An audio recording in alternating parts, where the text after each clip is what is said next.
The words came at me across the kitchen table like a blade I never saw coming. I'm just not attracted to you anymore, Jack. Tessa didn't even look up from her phone when she said it.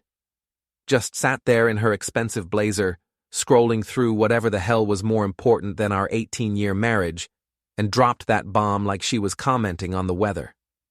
I was 43 years old, holding a greasy sandwich from the shop, standing in my own kitchen in Ash Creek, Pennsylvania, a dying town where everyone knew everyone's business, and my wife had just told me I was done. Finished. Yesterday's news. Okay, I said, that was it. Just okay. Because what else do you say when someone tells you they've already left you in their mind? She looked up then, confused. Maybe she expected tears or begging. Maybe she wanted a fight to justify whatever she'd already decided. But I'd spent 20 years fixing broken engines at Jack's Auto Repair, dealing with customers who lied about their problems and expected miracles on a budget. I knew when something was beyond fixing.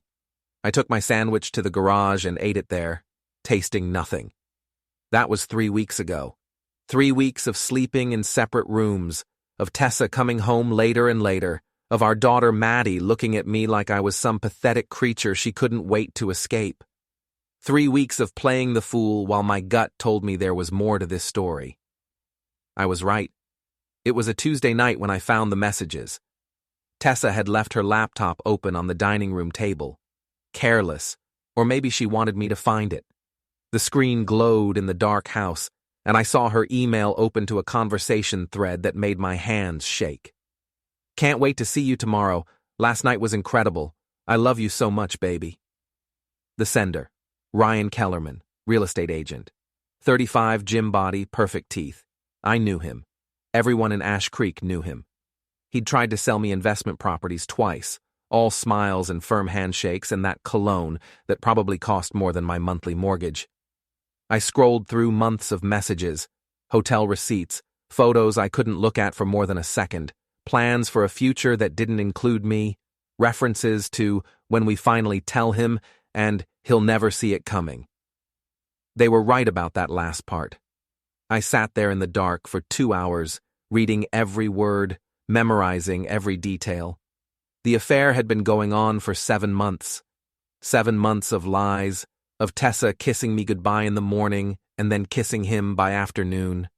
7 months of her coming home and complaining about her day at the law firm while I made dinner, never knowing she'd spent her lunch hour in his bed. The worst part? Her best friend Sasha knew. Encouraged it even.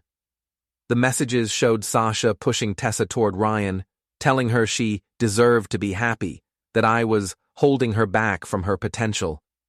I closed the laptop carefully like it might explode. Then I went to my workshop in the garage, pulled out a beer, and started thinking. Really thinking. Not about saving my marriage. That was already dead. Not about confrontation or therapy or any of that useless garbage. I started thinking about revenge. Frank Donovan found me there at 2 a.m, still sitting in the dark. Frank owned the boxing gym where I'd been training for the past year, trying to lose the gut and feel like something other than a walking paycheck. He was 60, grizzled, with hands like catcher's mitts and a face that had taken too many punches to ever look surprised. "Saw your light on," he said, letting himself in through the side door like he always did. "Figured you were either working late or having a crisis." "Crisis," I said, handing him a beer. I told him everything, every detail, every message, every lie. Frank listened without interrupting, the way he always did, and when I finished he was quiet for a long moment. "What are you gonna do?" he finally asked. "I don't know yet," I said. "But it's not gonna be pretty."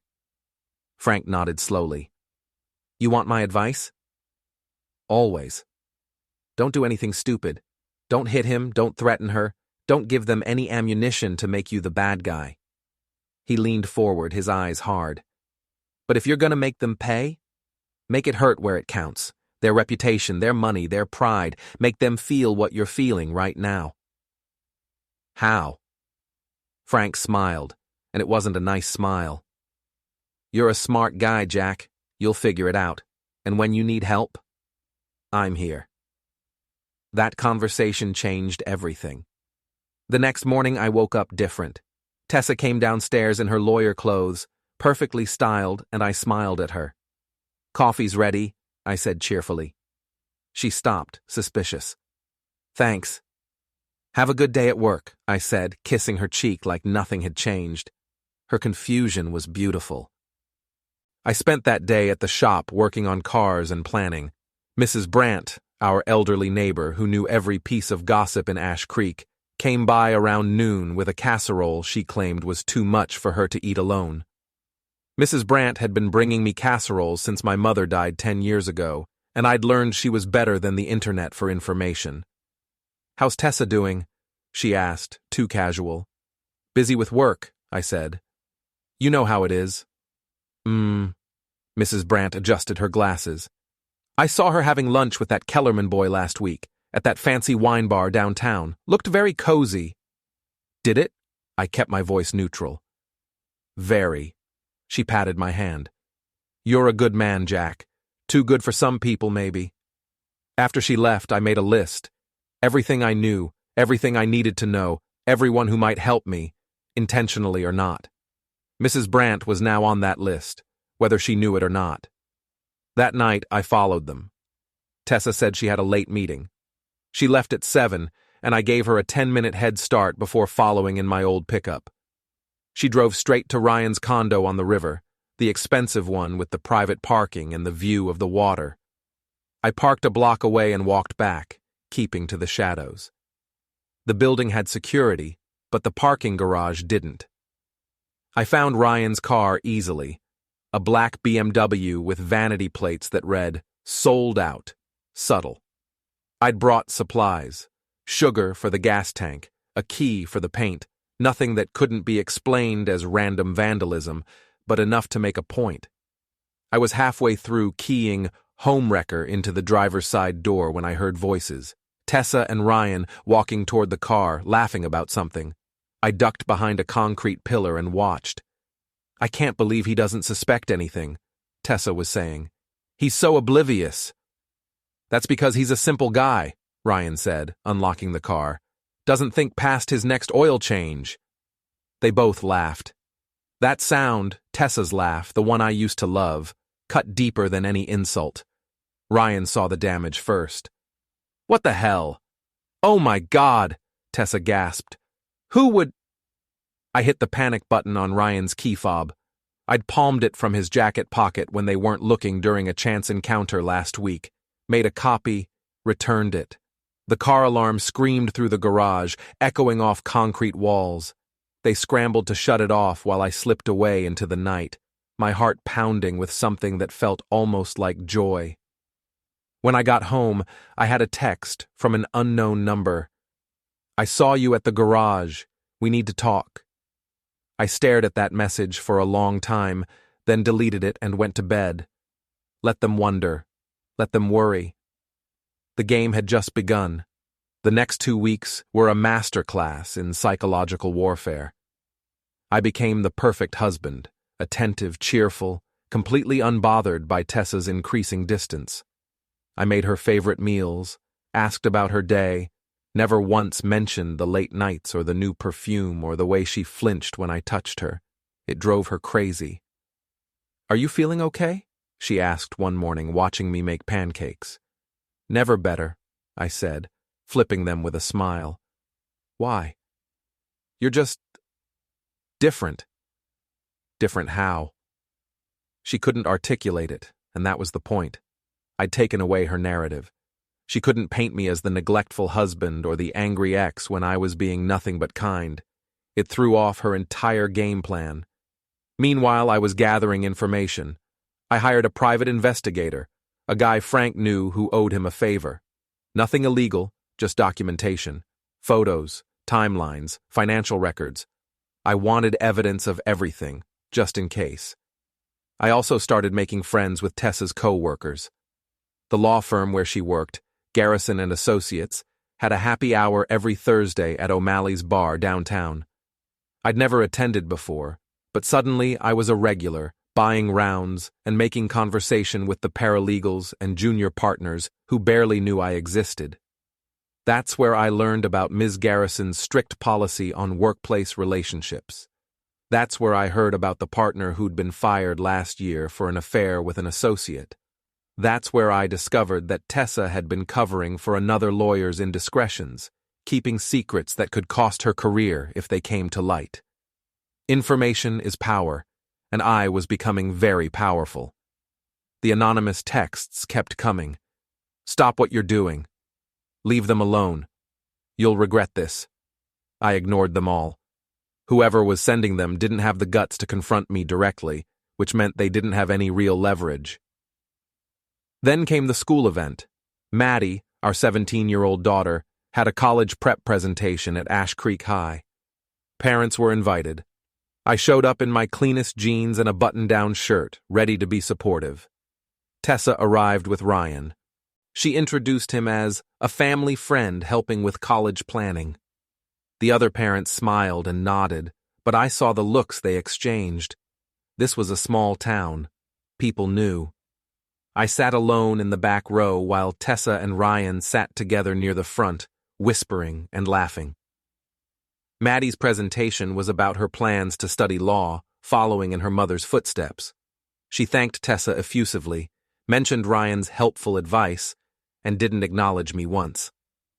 After the presentation, parents mingled in the hallway. I stood by the refreshment table, drinking punch that tasted like childhood disappointment, when I heard Ryan's voice carry across the room. "Yeah, Maddie's great. Smart kid. Shame about her dad, though. Guy's got no ambition. Still changing oil at 40-something. Laughter from the group around him. I looked over and saw Tessa standing right there, not defending me, just smiling that tight smile she used when she was uncomfortable but didn't want to make waves. Maddie was there too, recording something on her phone. Probably for social media. Our family's dysfunction as content for her followers. Something cold settled in my chest then. Something that made Frank's advice about making them hurt seem not just reasonable but necessary. I finished my punch, threw away the cup, and walked out without saying goodbye to anyone. That night, I made my first real move. O'Malley's bar was crowded on Friday nights, packed with Ash Creek's working class trying to forget their problems. The law firm crowd usually stuck to the wine bar downtown, but tonight I'd heard through my new paralegal friends that they were slumming it, celebrating someone's birthday.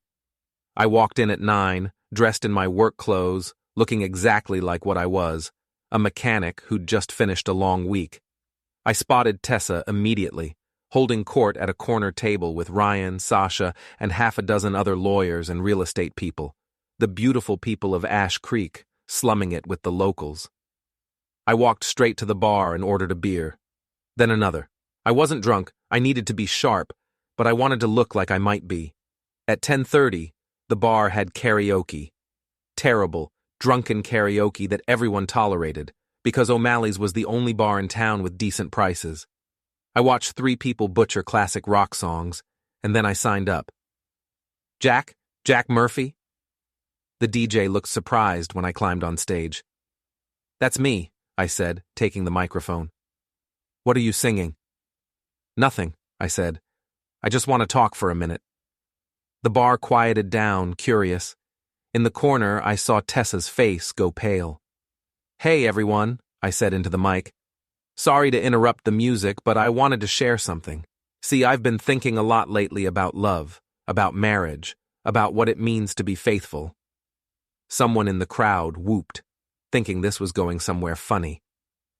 "My wife is here tonight," I continued, pointing at Tessa. "That's her right there. Beautiful, isn't she? Successful lawyer. Great mother. And that guy sitting next to her? That's Ryan Kellerman. He's been sleeping with my wife for 7 months." The bar erupted.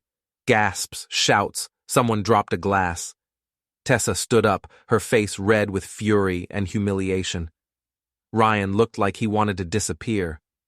"Now, I'm not telling you this for sympathy," I said over the noise. "I'm telling you because I think it's important to know who people really are. That woman there, She stood in a church 18 years ago and promised to love me forever. And that guy, he shook my hand at a barbecue last summer and called me buddy. So I just wanted everyone to know what their word is worth. That's all. Thanks for listening. I handed the mic back to the DJ and walked out through the stunned silence. My phone started ringing before I reached my truck. Tessa, Ryan, Sasha, even Maddie. I ignored them all and drove home, parked in my garage, and waited. Tessa came home an hour later, slamming through the door like a hurricane. "What the hell was that?" she screamed. I was sitting in the living room, calm. "That was the truth. You humiliated me. You humiliated both of us in front of the entire town." "No," I said quietly. "You humiliated yourself. I just made sure everyone knew about it." "You're insane. You're having some kind of breakdown." "Maybe," I agreed. "Or maybe I'm just done pretending." She stared at me, and I saw something flicker across her face. Fear. Real fear. "This is over, Jack. We're done. I want a divorce, and I'm going to take everything." "Okay," I said. That word again. The one that kept throwing her off balance. She stormed upstairs and I heard her on the phone, probably calling Ryan or Sasha or her lawyer. It didn't matter. I'd already seen a lawyer of my own, one in the next town over who specialized in cases like mine. I'd already started moving money, securing assets, documenting everything. The next morning, Mrs. Brandt knocked on my door with another casserole and a sympathetic smile. "I heard about last night," she said. "The whole town's talking." "I bet they are." "You did the right thing, Jack. People needed to know what kind of woman she is." I thanked her and took the casserole, knowing that Mrs. Brandt would spread my version of the story to everyone she knew. By Monday, Tessa would be the villain in every coffee shop and grocery store in Ash Creek. That afternoon, I got a call from Ms. Garrison's office. "Mr. Murphy, this is Linda Garrison. I'm Tessa's employer. I wonder if you might have time to meet with me on Monday?" "Of course," I said. "What's this about?" "I'd prefer to discuss it in person. Would 9 o'clock work?" "I'll be there." After we hung up, I allowed myself a small smile. Frank had been right. Hit them where it hurts. Reputation, career, pride. The game was accelerating, and I was 3 moves ahead. Monday morning, I walked into Garrison and Associates wearing my only suit, the one I'd worn to my mother's funeral. The receptionist looked at me like I might track grease on the expensive carpet, but she called Ms. Garrison's office and told me to go up. Linda Garrison was 55, silver-haired, with eyes that could cut glass. Her office overlooked downtown Ash Creek, what little there was of it, and she gestured for me to sit in a leather chair that probably cost more than my truck. "Mr. Murphy, thank you for coming," she said. "I'll be direct. I'm aware of the situation between you and Tessa. The entire firm is aware, thanks to Friday night's announcement. I apologize if I caused any embarrassment to your firm," I said, not meaning it. "That's not why you're here." She leaned forward.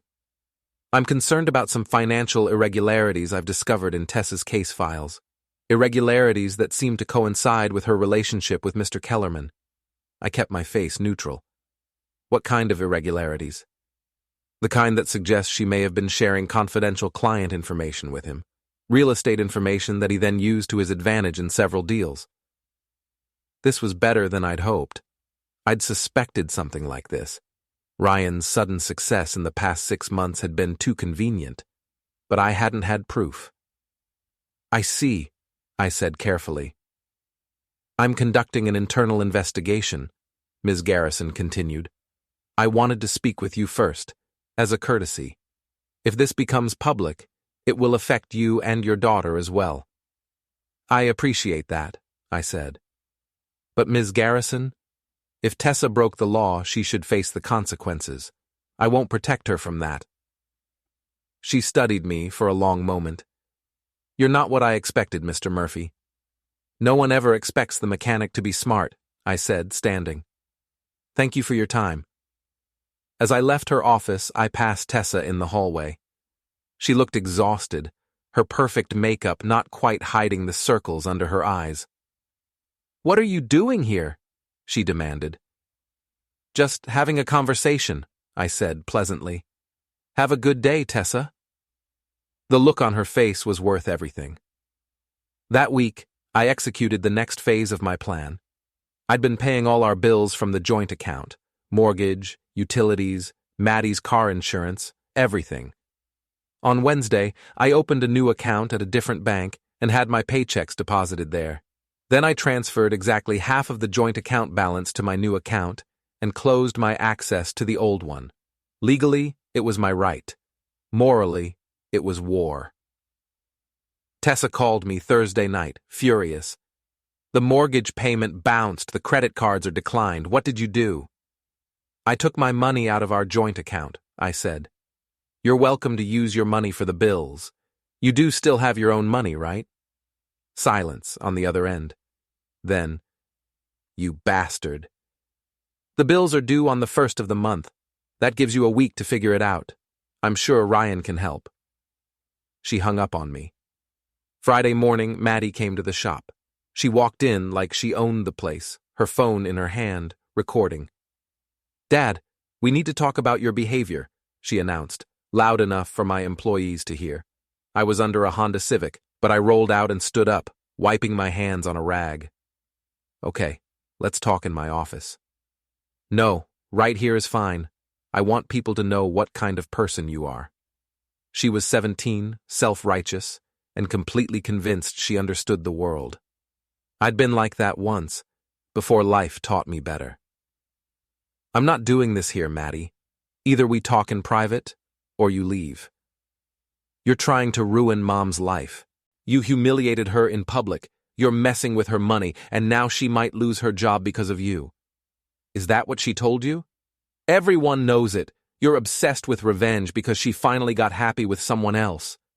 I looked at my daughter, my little girl who used to bring me drawings from kindergarten and call me her hero, and saw a stranger. "Maddie, your mother has been lying to you about a lot of things. When you're ready to hear the truth, I'll tell you everything. But I'm not going to argue with you while you film me for social media." "This is exactly what I'm talking about. You're so..." "Enough." My voice came out harder than I intended. "You're 17 years old. You don't know half of what you think you know. Now either put the phone away and talk to me like a human being, or get out of my shop." She stared at me, shocked. I'd never talked to her like that before. Then she turned and stormed out, probably already uploading the video with some caption about toxic masculinity or narcissistic fathers. Frank came out of the back office where he'd been watching. That was rough. "Yeah, she'll come around eventually. Kids always do." "Maybe," I said, "or maybe I've already lost her." That night, I got another anonymous text. "You need to stop. This is your last warning." I'd had enough of the mystery texter. I called the private investigator Frank had recommended. "Can you trace a number for me?" "Probably. Send it over."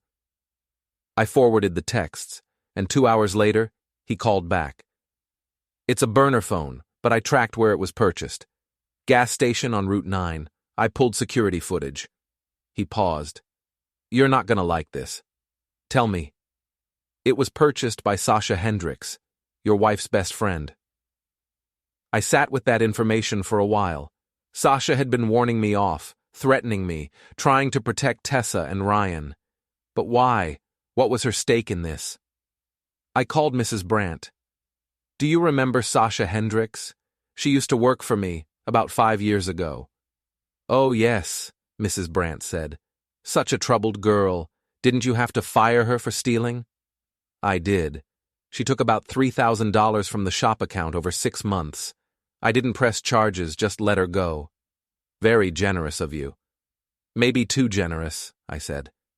After we hung up, I did some research. Social media, public records, anything I could find on Sasha. What I discovered was interesting. Sasha had been fired from 3 jobs since I'd let her go. She'd been evicted twice. She'd declared bankruptcy last year, and according to her Facebook posts, she blamed all of it on me, said I'd ruined her reputation, that no one in Ash Creek would hire her after I'd falsely accused her of theft.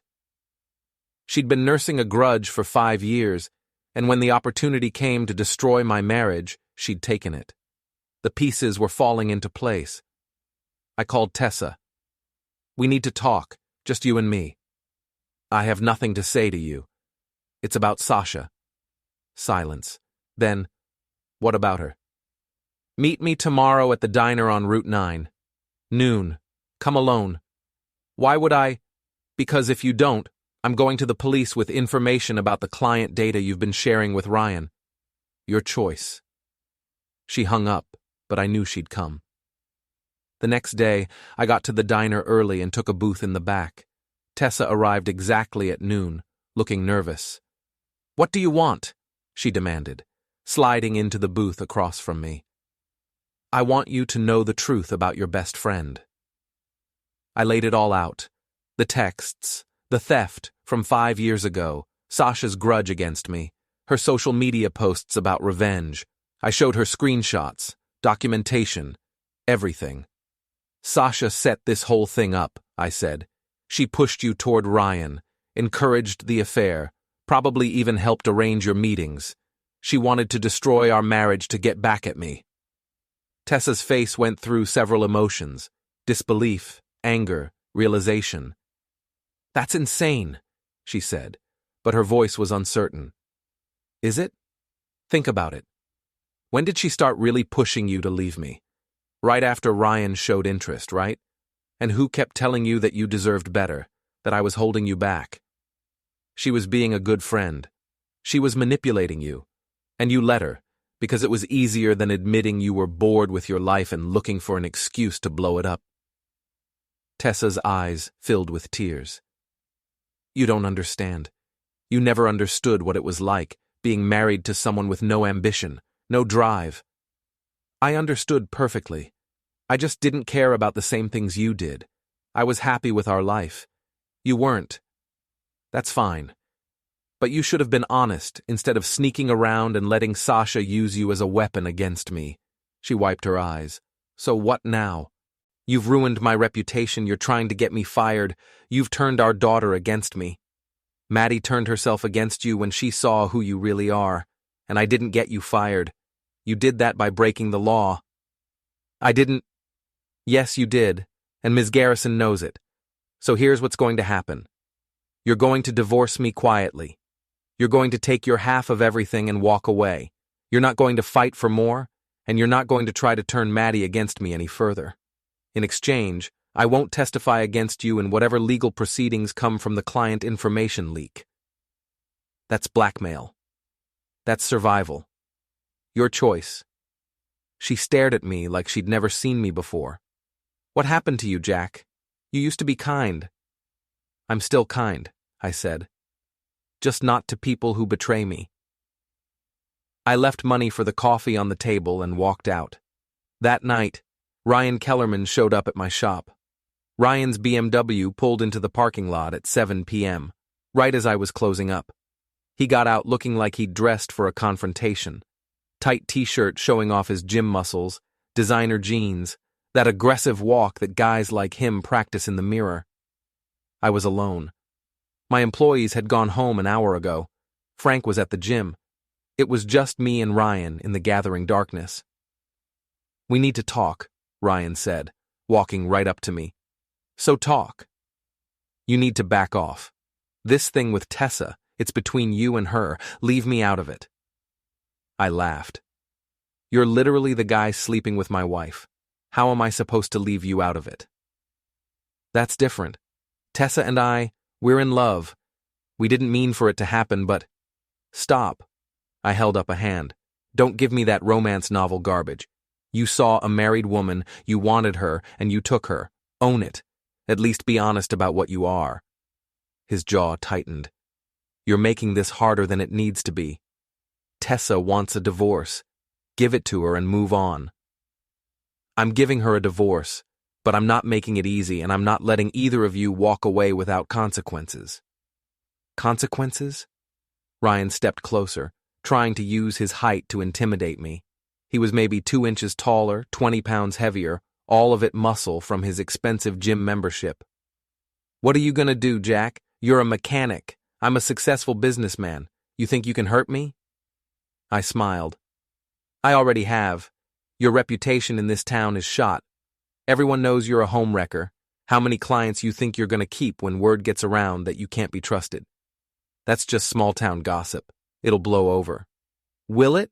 Because I also heard Ms. Garrison's investigation found some interesting connections between you and Tessa's client files. Real estate deals that you shouldn't have known about." "That's not gossip. That's fraud." His face went pale. "I don't know what you're talking about." "Sure you don't, and I'm sure the state licensing board won't care either when they get an anonymous tip about it." Ryan grabbed my shirt, pulling me close. "You're threatening me?" "I'm promising you," I said calmly. "You're about to lose everything.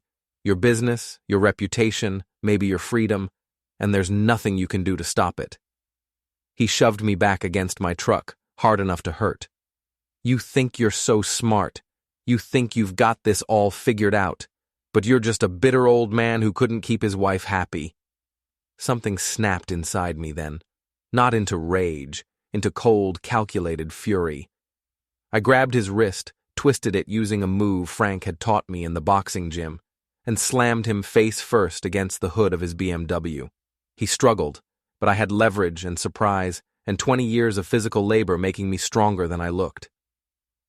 "Listen carefully," I said into his ear. "I've been nice so far. I've been playing games, making points. But if you ever put your hands on me again, I will make it my life's mission to destroy you. Not your reputation, not your business. You, personally. Do you understand?" "You're crazy." I twisted harder and he yelped. "Do you understand?" "Yes! Jesus! Yes!" I let him go. He stumbled back, holding his wrist, his face red with humiliation and fear. "Get out of here," I said. "And tell Tessa that if she wants to talk, she can call my lawyer." He got in his car and peeled out of the parking lot, nearly hitting a light pole on his way out. I stood there shaking, not from fear, but from adrenaline. I'd never done anything like that before. Never used violence, never made threats I meant. But it had felt good. Too good. Frank called me an hour later. "Heard you had a visitor. News travels fast. Always does in Ash Creek. You okay?" "Yeah, I'm okay." "Jack, be careful. You're dancing on the edge here. One wrong move and you become the bad guy for real." "Maybe I already am," I said. The next morning, I woke up to find my truck's tires slashed and Psycho spray-painted across my garage door. The security camera I'd installed last week caught everything. Ryan, dressed in black, doing the damage at 3 a.m. I called the police. Officer Patterson showed up, a guy I'd known since high school. He looked at the damage, looked at the video, and sighed. "You want to press charges?" "Absolutely." "Jack, this is getting out of hand. Maybe you and Tessa should—" "Press the charges, Dave. He vandalized my property. It's on video. Do your job." He didn't like it, but he did it. By noon, Ryan was arrested for criminal mischief. By evening, his mugshot was all over social media, posted by half the town, including Maddie, who added a long caption about toxic masculinity and cycles of violence. She still didn't get it. Or maybe she did and just chose her mother's side because it was easier. That night, Sasha showed up at my door. "We need to talk," she said, pushing past me into my house. "Make yourself at home," I said sarcastically, closing the door. She spun on me, her face twisted with anger. "You're ruining everything. Tessa's about to lose her job, Ryan's been arrested, and for what? Because your ego can't handle rejection? Is that what you think this is about? I know what this is about. You're a small, petty man who can't stand that his wife found someone better. And you're a thief who's been playing puppet master for 5 years, waiting for a chance to get revenge on me." She froze. "What?" "I know about the texts, Sasha. I know you've been pushing Tessa toward Ryan since the beginning. I know this whole thing was your plan to destroy my marriage." "You're paranoid." "I have proof. Texts, receipts, social media posts, everything. And if you don't back off right now, I'm going to make sure everyone knows what you did." Her face went through several expressions before settling on cold fury. "You can't prove anything." "Can I? Want to test that theory?" We stood there staring at each other, two people who used to be friendly, now enemies. "Why?" I asked quietly. "Why did you hate me so much that you'd destroy my family?" "Because you destroyed my life," she shouted. "You fired me. You ruined my reputation, and then you just moved on like I didn't matter. Do you know what it's like, being blacklisted in a town this small? I couldn't get a job anywhere. I lost everything. And you didn't even care. You stole from me, Sasha, $3,000. What was I supposed to do? You were supposed to give me a chance. I was going through a hard time. I made a mistake, and you threw me away like garbage." "So you decided to throw away my marriage as revenge?" "I decided to show you what it feels like to lose everything." The honesty of it stunned me. She wasn't even pretending anymore. "Well, congratulations," I said. "You succeeded. My marriage is over, my daughter hates me, and I've become the villain of Ash Creek. Happy now?" "No," she said quietly. "Because you're still standing. You're still fighting. And that's not how this was supposed to end." "How was it supposed to end?" "With you broken, alone, destroyed." I laughed, and it sounded bitter even to my own ears. "Then you better get ready for disappointment, because I'm not done yet." She left without another word. The next day, Ms. Garrison called. "Mr. Murphy, I wanted to inform you that Tessa has been suspended pending the results of our investigation. I also wanted to thank you for your cooperation." "I didn't cooperate with anything." "No, but you didn't obstruct either. That's more than I expected." After we hung up, I felt nothing. No satisfaction, no victory, just emptiness. Maddie called an hour later. "Dad, can we talk?" "Of course." "Not on the phone. Can I come over?" She showed up 20 minutes later, and for the first time in months, she looked uncertain instead of angry. "Mom told me about the investigation," she said, sitting on the couch. "She said it's all a misunderstanding, but I don't know. Something feels wrong." "What feels wrong?" "Everything. The way she's been acting, the things she's been saying. And Sasha," she trailed off. "What about Sasha?" "I overheard her and Mom fighting last night. Sasha was saying something about how this was all supposed to be different, how you were supposed to just give up, and Mom told her to shut up, that she'd done enough damage." My heart rate picked up. "What else did they say?" "I don't know. They saw me and stopped talking. But Dad, what's really going on? Not the stuff Mom's been telling me. The truth." So I told her. Everything. The affair, the messages, Sasha's manipulation, the client information leak, all of it. I showed her evidence, let her read the texts, explained exactly how her mother and Sasha had destroyed our family. When I finished, Maddie was crying. "I'm sorry," she whispered. "I'm so sorry. I believed her. I thought you were the bad guy. You're 17. You believed your mother. That's normal. But I said such awful things to you. I posted that video. I called you names. I know, and it hurt. But I understand why you did it." She hugged me then, really hugged me, like she hadn't in years. "What are we going to do?" she asked. "I don't know yet," I said. "But whatever happens, I need you to be safe. Can you do that for me?" "What do you mean?" "I mean, things are about to get worse before they get better, and I need to know you're somewhere safe when it all comes down." She pulled back, studying my face. "Dad, what are you planning?" "Justice," I said. The warehouse was perfect. Abandoned for 10 years, sitting on the edge of Ash Creek Lake, far enough from town that no one would interrupt, but close enough that people could get there easily. I'd bought it 6 months ago for almost nothing, planning to eventually turn it into a secondary shop location. Now it was going to serve a different purpose. I sent the messages on Thursday night, each one carefully crafted. To Tessa, we need to talk about Maddie. Warehouse on Lake Road, 8 p.m. Friday. Come alone. To Ryan, I have evidence that will clear you. Warehouse on Lake Road, 8 p.m. Friday. Come alone. To Sasha, Tessa knows everything. Meet me at the warehouse on Lake Road, 8 p.m. Friday. We need to talk before she goes to the police.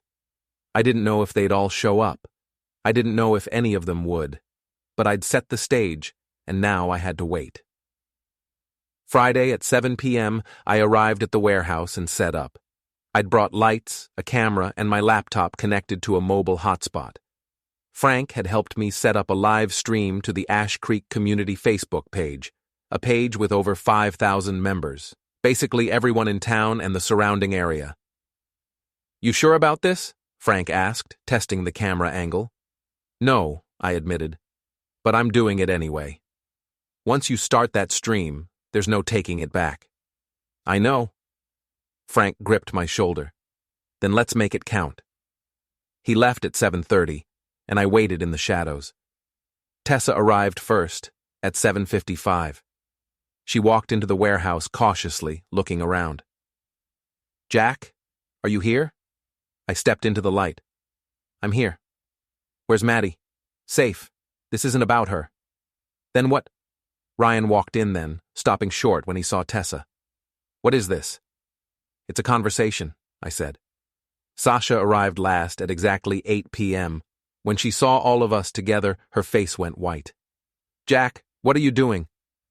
Telling the truth, I said. I pulled out my phone and hit the button to start the live stream. A red light appeared on the camera set up in the corner. And I want everyone to hear it. What are you talking about? Tessa demanded. I pointed at the camera. That's streaming live to the Ash Creek community page. Right now, everyone in town can see and hear us. You're insane, Ryan shouted, moving toward the camera. Touch it and I'll break your arm, I said calmly. Now sit down, all of you. There were 3 folding chairs set up in front of the camera. After a moment of hesitation, they sat. I stood behind them, facing the camera. Good evening, Ash Creek, I said.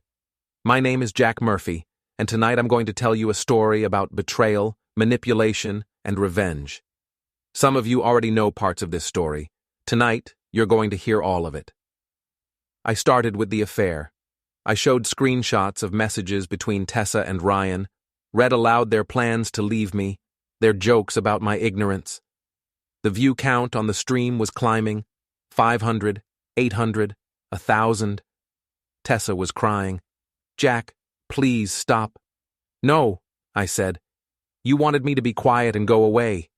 You wanted me to be the pathetic husband who just accepted it, but I'm not that guy. I moved on to Sasha's manipulation. I showed her texts, explained her grudge, laid out how she'd orchestrated the entire affair as revenge against me. That's not true, Sasha protested. He's lying. Am I? I pulled up her social media posts, the ones where she'd talked about revenge, about making me pay. I read them aloud while she sat there, trapped. Then I got to the real bombshell, the client information leak. I showed evidence of Tessa sharing confidential files with Ryan, of Ryan using that information to close deals, of both of them profiting from what was essentially corporate espionage. This is illegal, I told the camera. What they did breaks multiple laws, and the law firm of Garrison and Associates is currently investigating, but I wanted everyone to know the full scope of what happened. The view count hit 3,000. Half the town was watching. Ryan stood up. This is slander. I'm calling my lawyer. Sit down, I said. We're not done. I don't have to listen to this. I pulled out the video of him vandalizing my truck. Sit down, or I'll show everyone else what you did that got you arrested. He sat. For the next 30 minutes, I laid out everything. Every lie, every betrayal, every manipulation. I showed evidence, read messages, explained timelines. I was methodical, calm, letting the facts speak for themselves. The comment section on the live stream was exploding. People I'd known my whole life were watching, commenting, sharing. The view count hit 5,000. When I finished, I looked at the 3 people sitting in front of me, my wife, her lover, her best friend, and felt nothing but cold satisfaction. "So that's the story," I told the camera. "That's what happened to Jack Murphy, the mechanic from Ash Creek. These 3 people decided to destroy my life, and they almost succeeded. But here's the thing they didn't count on. I'm not the kind of guy who stays down." I walked around to face them.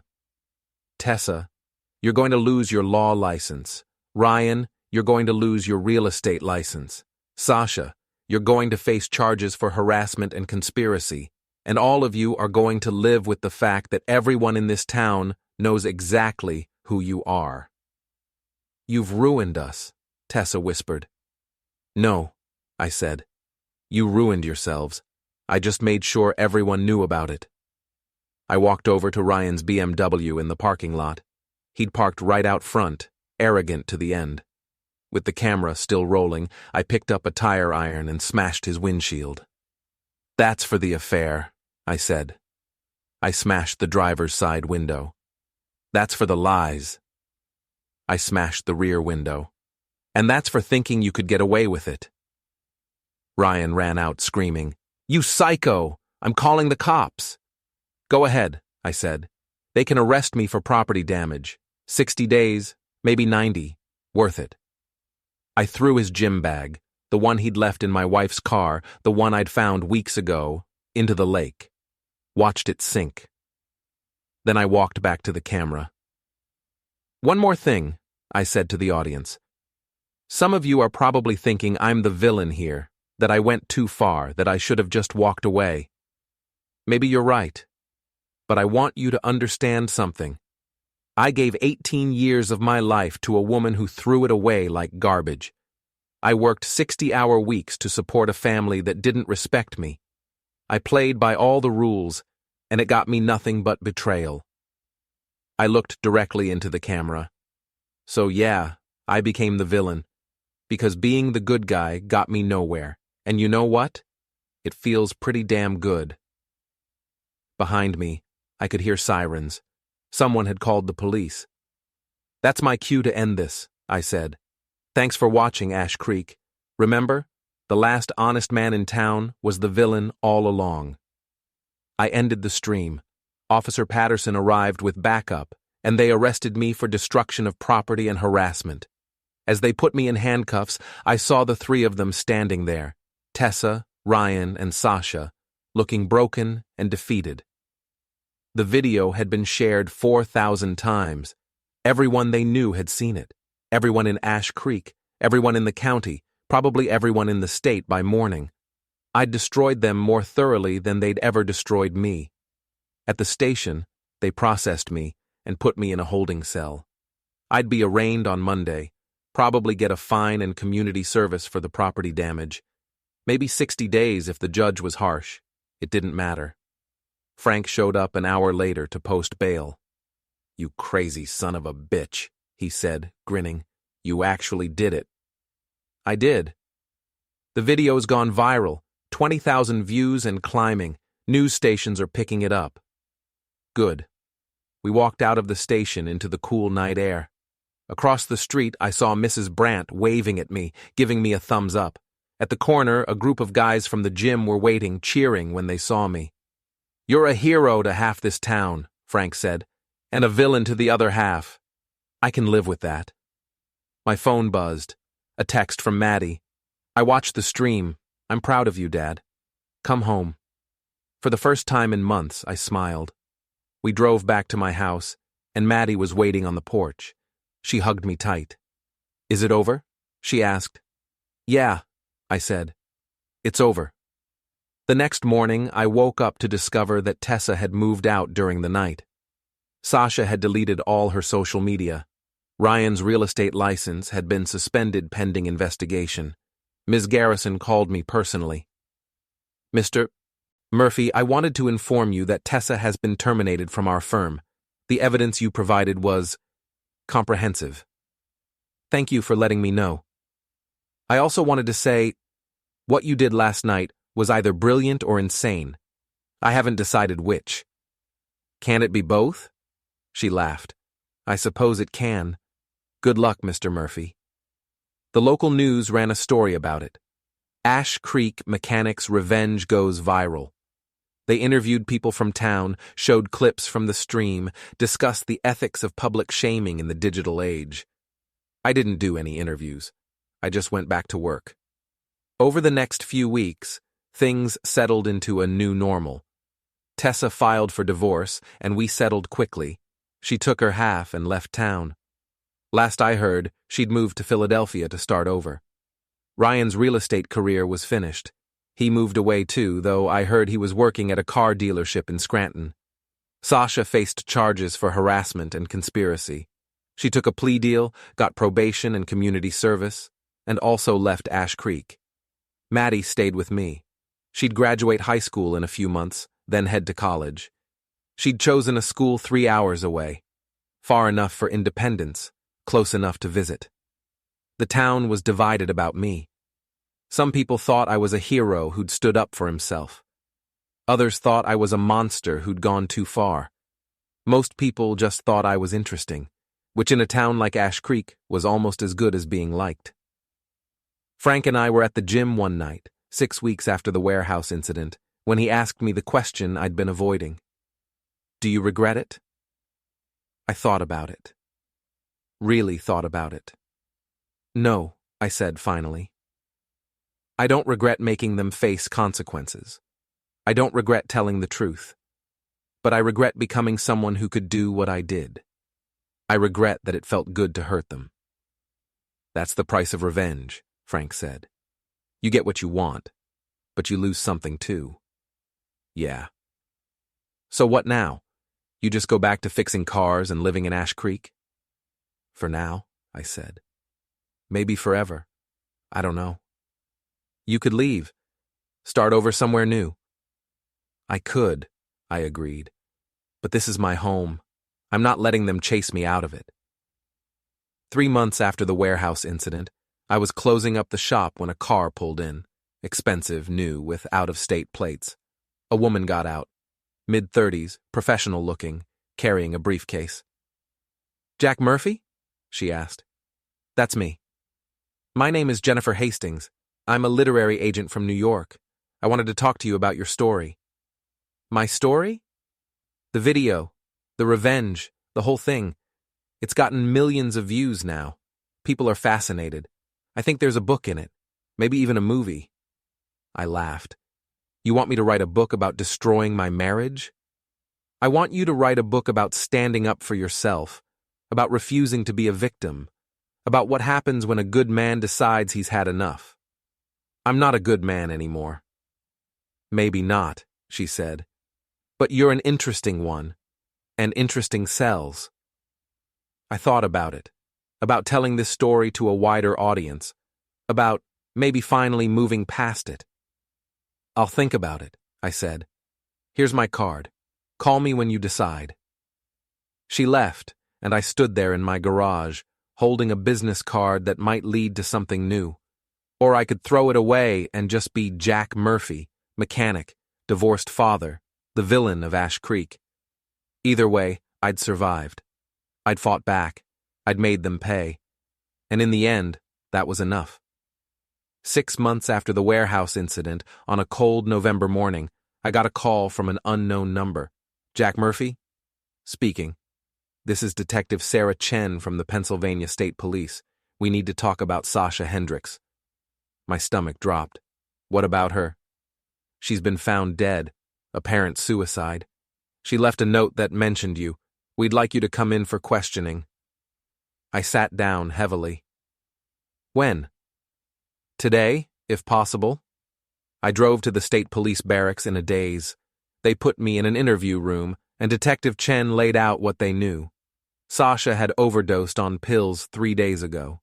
Her note blamed me for ruining her life, said she couldn't live with the shame anymore, and claimed that everything she'd done had been justified. Did you have any contact with her after the incident at the warehouse? Chen asked. No, none. She seemed to believe you were still harassing her, posting about her online, spreading rumors. I wasn't. After that night, I never thought about her again.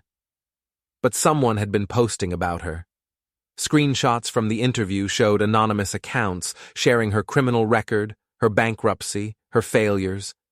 Someone had been systematically destroying what was left of her reputation. "Do you know who might have done this?" Chen asked. I thought about the town, about Mrs. Brandt and her gossip network, about the people at the gym who'd cheered for me, about everyone who'd seen that video and decided I was the hero. "It could have been anyone," I said. "Half the town hated her after what she did." "But you didn't do it?" "No, I swear." They let me go after 2 hours of questioning. No charges, no accusations, just questions. I drove home and sat in my driveway for a long time. Sasha was dead. She'd been manipulative, vengeful, and cruel. But she was dead, and I'd played a part in that even if I hadn't meant to. The revenge I'd wanted, the justice I'd sought, it had gone further than I'd ever intended.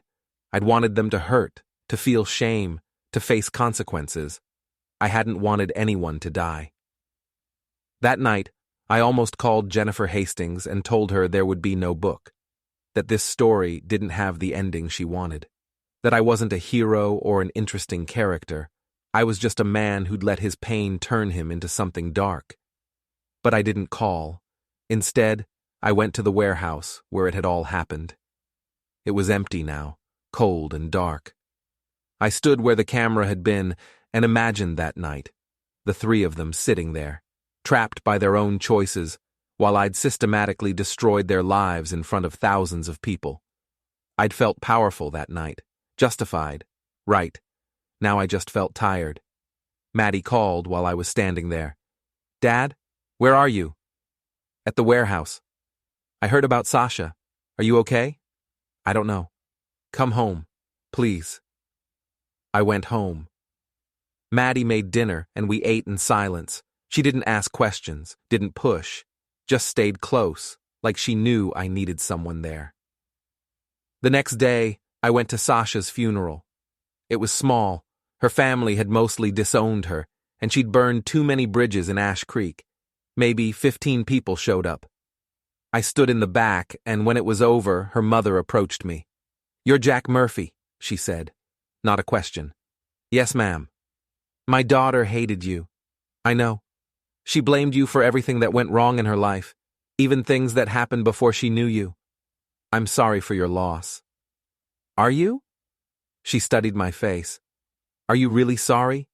Or are you just here to make sure she's really dead?" The cruelty of it took my breath away. But I understood it. I'd taken her daughter from her, even if I'd done it indirectly. "I'm sorry," I said again, and walked away. That night, I called Jennifer Hastings. "I'll write the book," I said, "but I want to tell the whole story, including this part, including Sasha's death." "That's dark," she said carefully. "It's the truth. If people are going to read about what I did, they need to know all of it, not just the parts that make me look good." "All right," she agreed. "Let's do it." I spent the next 6 months writing. I told everything: the affair, the betrayal, the revenge, and the aftermath. I didn't shy away from the ugly parts, from the moments when I'd enjoyed hurting them, from the knowledge that my actions had contributed to someone's death. The book came out a year later. It became a bestseller. People loved it, hated it, debated it on social media and in book clubs. Some called me a hero. Others called me a monster. I was probably both. Maddie graduated high school and went to college. She called me every week, and we were closer than we'd been in years. The shared trauma had either broken us or bonded us, and somehow we'd ended up bonded. Tessa sent me a letter 6 months after the book came out. She said she'd read it, that she understood why I'd done what I'd done, but that she'd never forgive me. She said she'd started over in Philadelphia, met someone new, and was trying to build a life that didn't include the shame of Ash Creek. I wrote back, "I hope you find happiness. I really do. I meant it." Ryan. I never heard from again. Last I knew, he was still in Scranton, still selling cars, still trying to pretend Ash Creek had never happened. 2 years after the warehouse incident, I sold the auto shop. I'd made enough from the book that I didn't need it anymore, and running it had lost its appeal. The new owner kept the name, Jack's Auto Repair, and kept all my employees. It felt right. I bought a small house on Ash Creek Lake, not far from the warehouse. Every morning I'd sit on the dock and watch the sun rise over the water. Frank visited often. "You seem different," he said one morning. "I am different. Better or worse. Just different. I'm not the guy I was before Tessa left. But I'm not the guy from the warehouse either. I'm somewhere in between."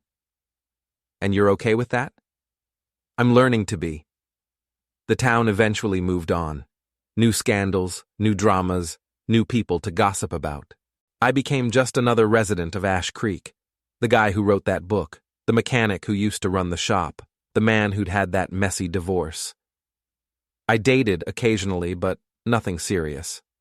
I'd learned I wasn't ready to trust anyone that deeply again. Maybe I never would be. Maddie brought her girlfriend home for Thanksgiving during her sophomore year of college. They were happy, in love, planning a future together. Watching them, I felt both joy and a deep, aching sadness for what I'd lost. "Do you miss Mom?" Maddie asked me one night after her girlfriend had gone to bed. "I miss who I thought she was," I said. "But that person never really existed. So no, I don't miss her." "Do you regret what you did?" It was the question everyone asked, the question I'd been asking myself for 2 years. "I regret that it was necessary," I said finally. "I regret that I became someone capable of it. But I don't regret standing up for myself, even if I went too far." "Sasha's death wasn't your fault," Maddie said quietly. "Wasn't it?" "No. She made her own choices. You didn't make her steal from you. You didn't make her manipulate Mom. You didn't make her unable to live with the consequences." "I made those consequences public. I humiliated her in front of thousands of people. She humiliated herself. You just made sure everyone knew about it." Maybe she was right.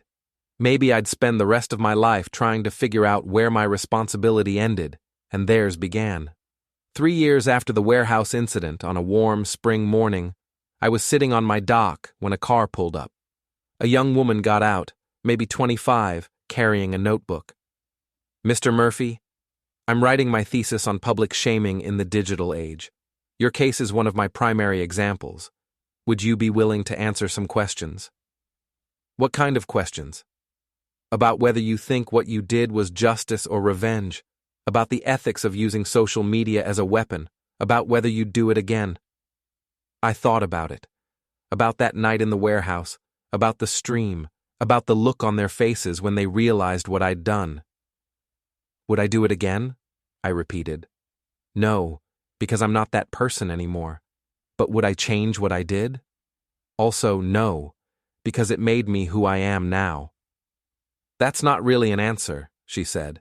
"It's the only answer I have." She stayed for an hour, asking questions, taking notes. When she left, I sat back down on the dock and watched the water. The last honest man in Ash Creek. That's what I'd called myself that night. But it was never true. I wasn't honest. I was angry. I wasn't righteous. I was vengeful. I wasn't a hero. I was a man who'd been hurt and decided to hurt back. But I was still standing. Still here. Still fighting to be someone I could live with.